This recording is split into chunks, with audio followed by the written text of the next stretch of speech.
আমি সম্পূর্ণ নতুন রেসিপি নিয়ে চলে এসেছি। আজ বানাবো ভেজ বিরিয়ানি।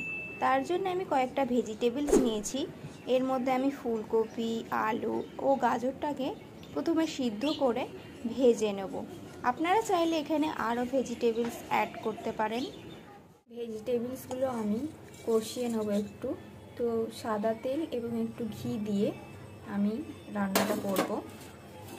তেল গরম হয়ে এলে কয়েকটা গরম মশলা দিয়ে দেবো। এখানে দেবো কাঠ আর 3টে এলাচ, কয়েকটা চেরা কাঁচা লঙ্কা দিয়ে ভেজে নেওয়ার পর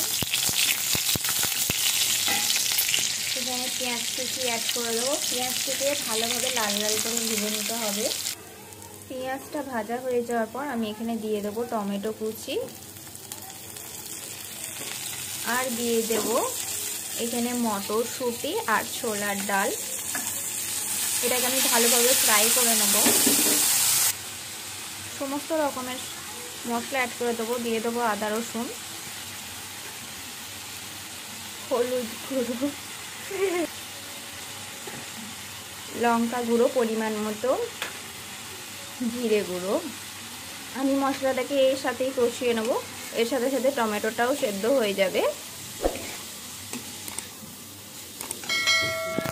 ভেজ বিরিয়ানির স্বাদটা বাড়ানোর জন্যে আমি এখানে ঘরে বানানো গরম মশলা অ্যাড করলাম। ভালোভাবে কষানো হয়ে গেছে। এবার আমি দিয়ে দেবো এখানে ভেজে রাখা ফুলকপি, আলু ও গাজর আমি এখানে দিয়ে দেবো এবং ভালো করে কষিয়ে নেবো আরেকবার। নুনটা আমি এবার অ্যাড করে দেবো এখানে। আগে থেকে ফেটিয়ে রাখা দই এখানে আমি দিয়ে দেবো এবং ভালো করে কষিয়ে নেবো। এবার ধনেপাতা কুচি দিয়ে দেবো এখানে। সব শেষে এখানে আমি বিরিয়ানির মশলা অ্যাড করব। আমি এইখানে এই বিরিয়ানির মশলাটা ব্যবহার করছি।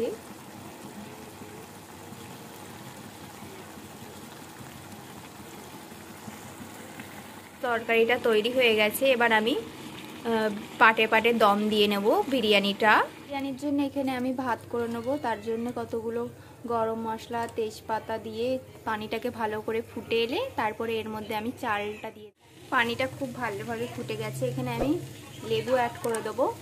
আর আমি এখানে 500 গ্রাম মতো চাল অ্যাড করছি। আপনারা আপনাদের প্রয়োজন অনুযায়ী চাল ব্যবহার করবেন বিরিয়ানি করলে।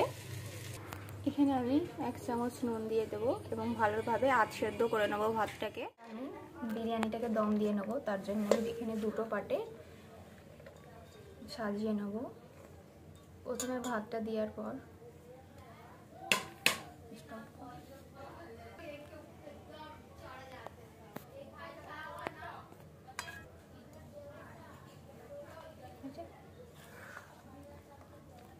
এখানে আমি এবার সবজিটা দিয়ে দেবো।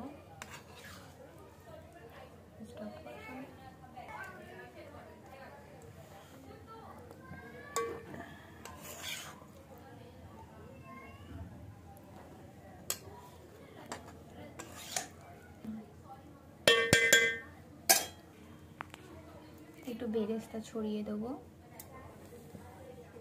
একটু বিরিয়ানির মশলা এখানে আমি দিয়ে দেবো।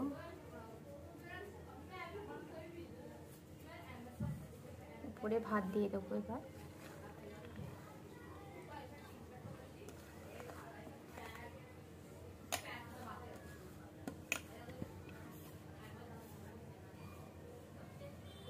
উপর থেকে বেরেস্তা ছড়িয়ে দেবো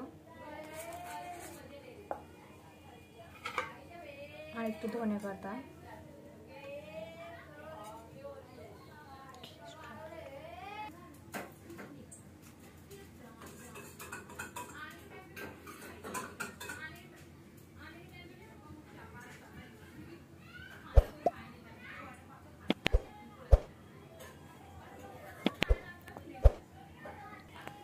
সবশেষে আমি এখানে ঘি ছড়িয়ে দেবো।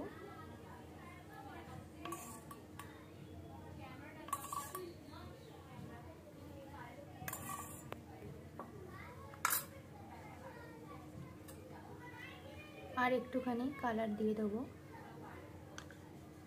এবার এটাকে আমি 10 মিনিটের জন্য দম দিয়ে নেব। তাহলেই আমাদের তৈরি হয়ে যাবে ভেজ বিরিয়ানি।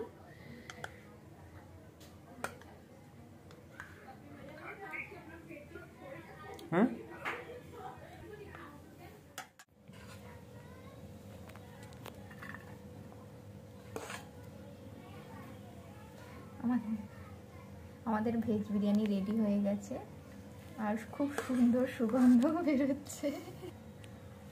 আবার কি বলবো।